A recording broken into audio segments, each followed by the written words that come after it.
Halo semuanya, balik lagi bareng saya. Hari ini kita bakal kupas tuntas salah satu topik yang paling ditunggu-tunggu setiap tahunnya. Apalagi kalau bukan tunjangan hari raya atau THR. Nah, khusus untuk aparatur negara di tahun 2026, ada kabar-kabar penting banget yang perlu kita bedah bareng-bareng nih. Oke, kita langsung aja ya ke pertanyaan utamanya, pertanyaan yang ada di benak jutaan orang di Indonesia.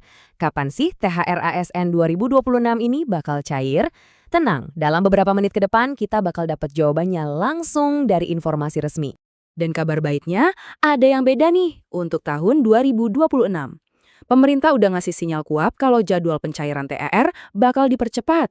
Wah, artinya apa ya ini? Yuk kita lihat lebih detail. Nah, ini dia konfirmasinya. Langsung dari Menteri Keuangan Bapak Purbaya Yudistedewa yang bilang kalau pencairannya ditargetkan di minggu pertama bulan puasa.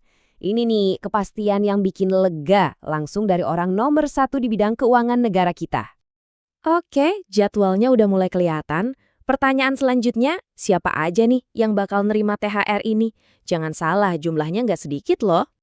Yap, Anda nggak salah lihat, angkanya sekitar 9,4 juta orang. Sebanyak itulah jumlah aparatur negara dan pensiunan yang menjadi penerima manfaat kebijakan ini. Gede banget ya, dan ini nunjukin betapa luasnya dampak dari pencairan THR. Dan ini dia rinciannya. Yang dapat itu ada aparatur sipil negara alias ASN, ada juga PPPK, prajurit TNI, anggota Polri, para hakim, dan tentu saja para pensiunan yang sudah berjasa. Jadi kebijakannya ini benar-benar merata, dari yang masih aktif sampai yang sudah purna tugas, semuanya dapat. Terus, isinya THR itu apa aja sih? Nah, ini yang seru. Komponennya itu beda. Buat personel yang masih aktif, isinya ada gaji pokok, tunjangan yang melekat, plus tunjangan kinerja 100%. Sementara itu, buat para pensiunan, THR yang diterima itu sama dengan jumlah uang pensiun bulanan mereka.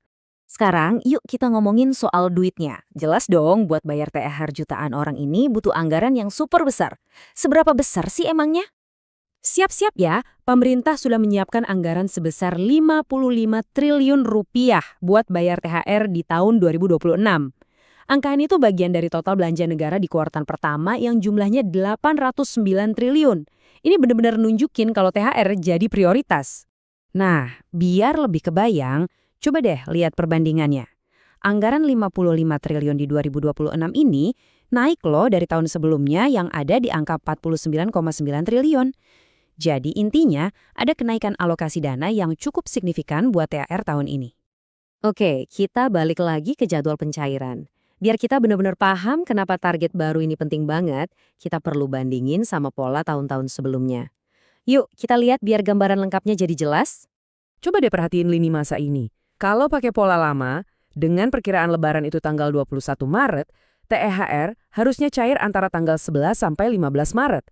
Tapi, target baru buat 2026 ini maju banget, yaitu di awal Ramadan atau minggu pertama puasa.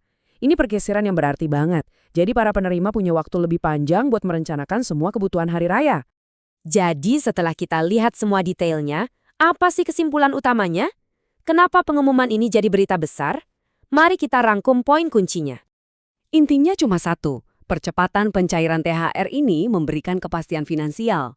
Buat jutaan keluarga di Indonesia, ini artinya mereka bisa merencanakan pengeluaran untuk kebutuhan lebaran dari jauh-jauh hari tanpa rasa cemas.